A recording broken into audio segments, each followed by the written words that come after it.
In terms of the public housing towers, the 9 towers that remain in that hard lockdown, I just want to assure everyone across the state that there are literally thousands of people, and if I can give a shout out to the Lord Mayor, to other local government, to Andrew Crisp as the Emergency Management Commissioner, who's down there essentially running each element of our massive response to this challenge, can I send a very clear message to every resident and to every Victorian who is concerned for those residents.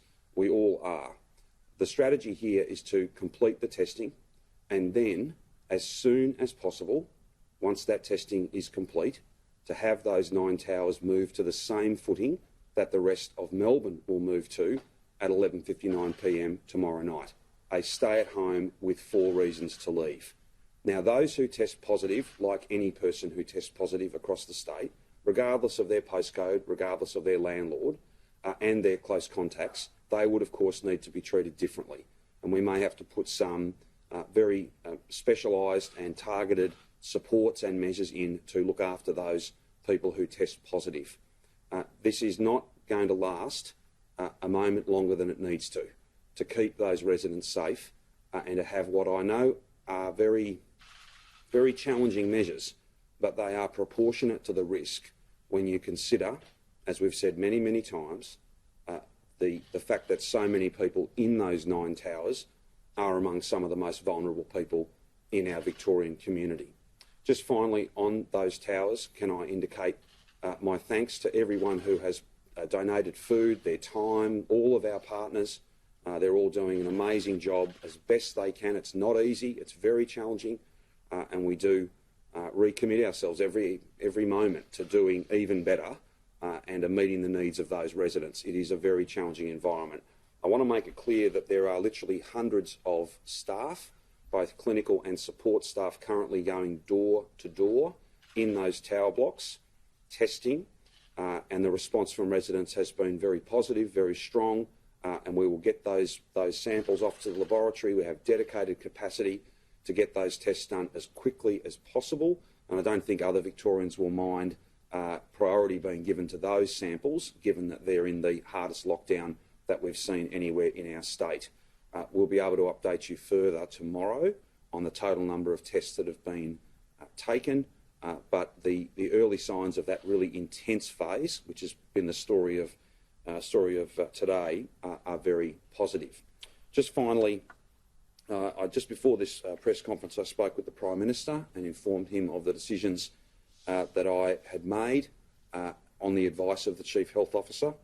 I want to thank the Prime Minister for his consistent support, and I also want to share with you that I have requested from the Prime Minister a number of further supports. As you know, we've had significant ADF personnel in the State Control Centre. We've had significant ADF personnel out helping in some of our mass testing sites. We will also, as well as, I should make note of many hundreds of Commonwealth public servants, so not ADF, but many hundreds of Commonwealth public servants who've been helping us with our door knocking and other community engagement work. I can inform you that I have asked for a further 260 ADF personnel to principally help with on-the-ground support, whether it be in staging areas, planning, logistics, transport. They will essentially support Victoria Police as Victoria Police put in place roadblocks and other command centres to ensure that that hard boundary between Metropolitan Melbourne and regional Victoria is not breached by people who should not be leaving Metropolitan Melbourne, because the purpose of their visit is not permitted under those 4 reasons to leave home. It will not be every car being stopped. It will be similar to the approach that Victoria Police have taken in those 12 postcodes that are locked down. It will be booze bus type arrangements on main thoroughfares. I would just appeal to Victorians, don't for a moment think that you could flout these rules and travel into country Victoria. There'll be every chance that you will be stopped, you'll be asked, and if you don't have a lawful excuse, then there are significant penalties that will apply. Victoria Police have always taken this seriously, and they will continue to. That is what we need. We need to make sure that anybody And hopefully it's a very small number, if any. But if there are any Victorians who do the wrong thing, then Victoria Police will be out there to make sure that you're not making choices, selfish choices, that put not only your own health at risk, the health of your family, but indeed the health of every single family at risk. Essentially, all of us have to be realistic about the circumstances we face. No one wanted to be in this position. I know there will be enormous amounts of damage that is done because of this. It will be very challenging over these next 6 weeks. The alternative, though, is to pretend that it's over. Just like I think some Victorians have been, wanting it to be over desperately. And I get that, I understand that. But we can't pretend it's over. It is not over. It is not over in so many parts of the world, and it is not over in Metropolitan Melbourne, and indeed, to a certain extent, right across Victoria.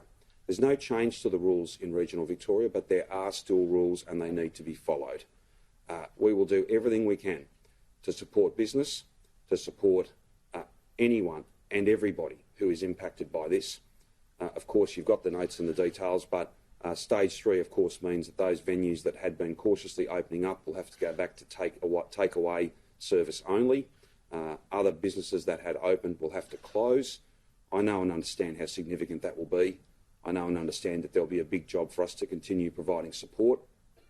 Tim Pallas and Martin Bakula, as the responsible ministers, will have more to say quite soon about further business support, and I'll be having further conversations with the Prime Minister about some of the very special needs that Victorian businesses are going to need met over these coming weeks and months.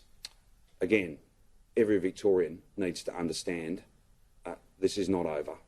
It is not something you can pretend and wish away. It is here and it is going to be with us for a very long time. Without a vaccine, without a cure, without better treatments, if we didn't take these steps today, I will not be standing at this podium saying there's 191 cases.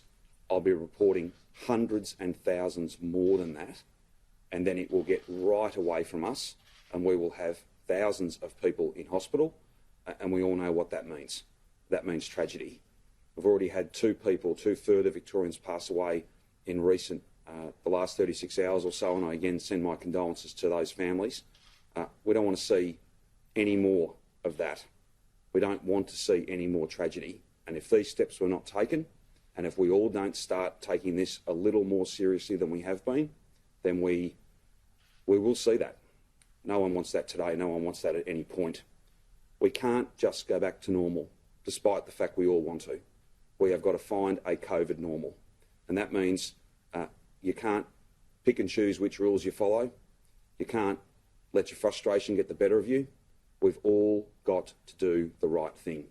Otherwise, we will not just have tragedy, but we will certainly have a prolonged period of really impactful restrictions, these and potentially more. This is an opportunity to reset. This is an opportunity to work together, and we're all obliged. Not an opportunity to do the right thing. There's an obligation to do the right thing for your family, for every family. Please follow these rules. There's simply no acceptable alternative.